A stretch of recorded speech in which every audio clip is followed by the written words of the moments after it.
D'accord. Alors, les troubles du sommeil, combien il y en a? Il y en a des dizaines. Ok. Mais il y en a principalement deux, disons trois, qui ont un intérêt, qui ont un grand poids en termes de, on va dire, de santé publique ou d'épidémiologie. Le premier trouble, c'est ce qu'on appelle les apnées du sommeil. Apnée, ça veut dire pause respiratoire durant le sommeil.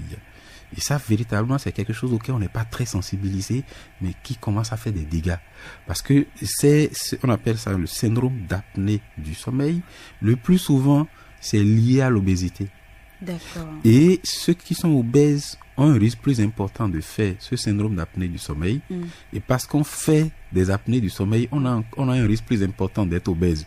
Donc, il s'établit un cercle vicieux entre les deux. D'accord. Et à la longue, ce syndrome d'apnée du sommeil peut également donc évoluer vers les maladies non transmissibles que j'avais citées tantôt. D'accord. Donc, premier trouble important, syndrome d'apnée du sommeil. Le deuxième, c'est les insomnies.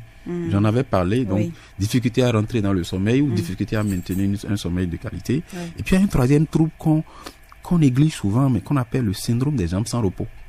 En fait, il s'agit d'individus qui vont avoir une tendance, ils vont avoir des fourmillements dans les jambes, on va dire, et puis des douleurs, des paresthésies dans les jambes, lorsqu'elles sont en position assise ou au repos.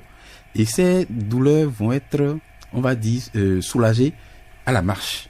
D'accord. Et ça se prolonge dans la nuit par des mouvements des